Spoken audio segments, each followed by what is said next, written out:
Animal husbandry department के सभी अधिकारी कर्मचारियों को नमस्कार। एनएआईपी प्रोग्राम के तहत आज तक की गई एंट्रीज जो भी एआई की है हमने वो एनएडीआरएस पोर्टल से इनफ सॉफ्टवेयर में आसानी से कैसे ले जा सकते हैं ये इस वीडियो के माध्यम से हम जानेंगे।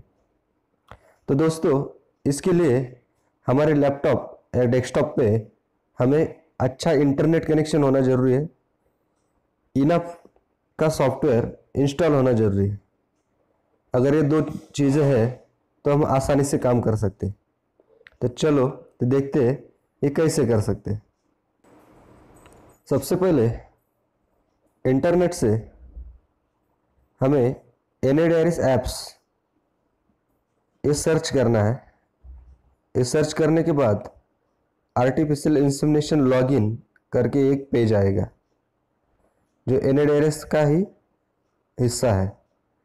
यहाँ पे हम हमारा यूज़र नेम, पासवर्ड और नीचे दिया गया हुआ कैप्चा डाल के लॉगिन कर सकते हैं।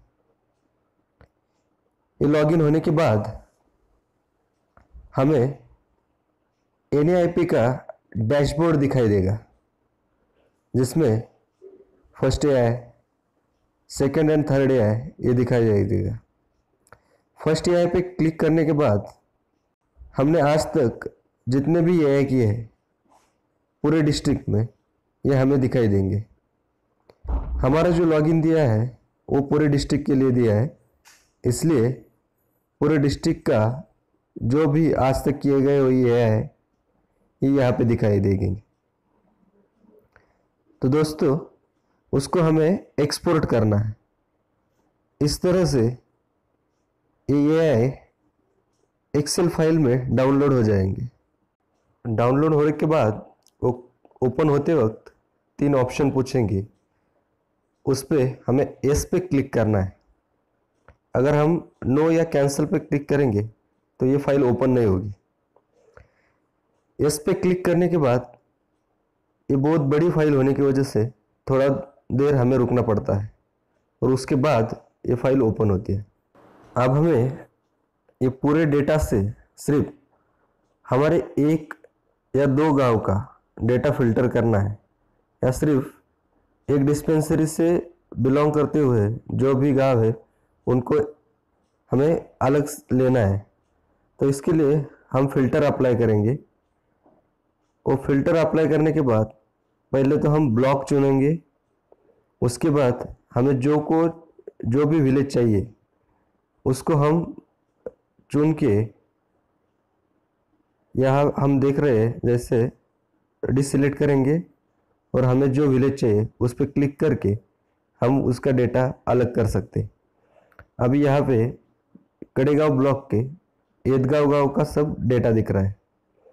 और एक काम हमें करना है, यहाँ पे एनिमल टैग के नंबर बहुत बड़े होने की वजह से वो अलग फॉर्मेट में होते हैं। तो वो सेल फॉर्मेट सेल करके उसको नंबर चूज करके हमें वो 12 डिजिट नंबर यहाँ पे लाने हैं। इस तरह से हमारे एक गांव का पूरा डेटा हमें एक जगह पे मिलेगा और इसकी एंट्रीज लेना हमारे लिए अभी आसान हो सकता है। इसके बाद हम इनफ सॉफ्टवेयर में लॉगिन करेंगे। इसके लिए हमारा एआईटी का जो पासवर्ड है वो यूज़र नेम और पासवर्ड यूज़ करके हम लॉगिन करेंगे। अब हमें एनिमल रजिस्ट्रेशन इस ऑप्शन में जाना है। दोस्तों, हमारे बहुत सारे एनिमल पहले से रजिस्टर थे और कुछ हमने इस स्कीम के दौरान रजिस्टर किए हैं। उनको टैग तो लगा है लेकिन इनफ में इनकी एंट्री नहीं की है। तो सीरियली हमें सब एनिमल ये रजिस्टर है या नहीं ये चेक करना है। अब मैंने मेरा पहला नंबर इसमें डाला है और आप देख सकते हैं कि ये एनिमल ऑलरेडी रजिस्टर्ड है, तो मुझे ये फिर से रजिस्टर करने की ज़रूरत नहीं है। अगर कोई एनिमल रजिस्टर नहीं है तो हमें उसको रजिस्टर करना पड़ेगा।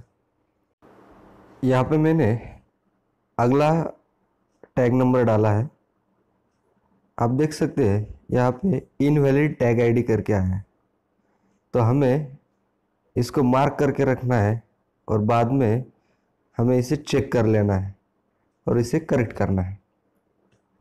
इसी तरह हम उसके अगला नंबर चेक कर लेंगे। अब ये नंबर चेक करने पे आप देख सकते हैं कि ये एनिमल इज़ नॉट रजिस्टर करके कह रहा है, तो हमें अब ये एनिमल रजिस्टर करना है। यहाँ पे ध्यान रखना है कि डेट ऑफ रजिस्ट्रेशन ये हमारा जो प्रोग्राम शुरू होता उसके पहले की डालनी है, ताकि हमारा ये करते वक्त हमें तक ये जो डेट है उसकी दिक्कत ना हो जाए। तो हमें यहाँ पे उसकी स्पेसिस लेना है, उसके ब्रीड लेना है, एज डालना है, उसके काल्विंग नंबर ऑफ काल्विंग डाल के लास्ट काल्विंग की डेट डालनी है। और ये रजिस्टर करते वक्त ध्यान रखना है कि हमें एनिमल की प्रेगनेंसी स्टेटस जो है वो नो ही रखना है। अगर हमने यहाँ पे एस कर दिया तो हम उसको एआई नहीं कर सकते। इस तरह से एनिमल की इंफॉर्मेशन भरने के बाद हमें उसके ओनर की इंफॉर्मेशन भरनी है, जहाँ पे उसका नाम, उसका गांव, उसका जेंडर डालना है और आपके पास उसका मोबाइल नंबर और आधार कार्ड नंबर है तो वो भी डालना है। अगर आपके पास नहीं है तो जो ओनर टाइप है वो इंडिविजुअल की जगह ऑर्डर लेके हम ये सेव कर सकते हैं। इस तरह से हमें हर एक एनिमल चेक करना है ये रजिस्टर है या नहीं। अब सब एनिमल एक बार रजिस्टर होने के बाद हमें जाना है आर्टिफिशियल इंसेमिनेशन में। इसके लिए हमें ये टैग नंबर कॉपी कर लेना है एक्सेल से और उसे सर्च करना है। ये सर्च करने के बाद ऊपर की जगह हमें उसके सब डिटेल्स आ जाएंगे। ये डिटेल्स आने के बाद हमें क्या करना है कि हमारे पास जो बुल आईडी दिए है वो एक एक्सेल फाइल में रेडी रखने हैं और वहाँ से कॉपी पेस्ट करना है। और जो तारीख यानी डेट जो डालने वाले हैं हम, डेट ऑफ एआई और डेट ऑफ इंसेमिनेशन, वो ठीक से जांच करके हमारे जो एक्सेल शीट है उसमें देख के ही डालना है और उसे सेव करना है। इस तरह से बड़े ही आसानी से आधे मिनट में हम एक इंसेमिनेशन की एंट्री ले सकते हैं। इसी तरह हम अगला एनिमल लेंगे और उसको भी रजिस्टर कर सकते हैं। ये एआई की एक्टिविटी रजिस्टर करते वक्त हमें दो चीज़ों का ध्यान रखना है। एक तो इसकी डेट ऑफ इंसेमिनेशन चेक करके ही डालनी है, क्योंकि वो एक बार रजिस्टर होने के बाद हम बदल नहीं सकते। दूसरा, जो स्पीसीज है वो देख के ही हमें बुल आईडी यानी सीमेन का आईडी डालना है। गाय को भैंस का और भैंस को गाय का हम नहीं डाल सकते। और कभी कभी क्या होता है कि अगर हम गलती से हमारा डेट ऑफ रजिस्ट्रेशन गलत हो गया तो हम जब इंसेमिनेशन करने जाते हैं, जो रजिस्ट्रेशन करना है इंसेमिनेशन का, उस वक्त आप देख सकते हैं अभी मैं यहाँ पे 24 दिसंबर 2019 का यह रजिस्टर करने जा रहा हूँ। तो ये एनिमल मैंने उसके बाद रजिस्टर किया है, यानी आप देख सकते हैं यहाँ पे है the date of insemination can not be less than the date of registration of animal. मैंने एनिमल रजिस्टर किया है 25 फरवरी 2020 को और मुझे यह करनी थी 24 दिसंबर 2019 को। मैं नहीं कर सकता। तो अभी मुझे क्या करना है, उस एनिमल का टैग आईडी लेना है, एनिमल रजिस्ट्रेशन में जाना है, उसको सर्च करना है और सर्च करने के बाद यहाँ पे मुझे उसके डिटेल्स सब दिखाई देंगे। ये डिटेल्स आने के बाद वो डेट ऑफ रजिस्ट्रेशन जो है वो मुझे चेंज करनी पड़ेगी और वो करनी पड़ेगी मुझे डेट ऑफ इंसेमिनेशन या उसके पहले के। तो मैंने यहाँ से डेट ऑफ इंसेमिनेशन जो थी 24 दिसंबर वही किया और उसको मॉडिफाई कर दिया। अब ये मॉडिफाई करने के बाद मैं फिर से जाऊँगा आर्टिफिशियल इंसेमिनेशन में और उसी नंबर को मैं सर्च करूँगा और सर्च होने के बाद जो बुल आईडी हमने निकाल के रखे है वो डाल के मैं यहाँ ये इंसेमिनेशन रजिस्टर कर दूंगा।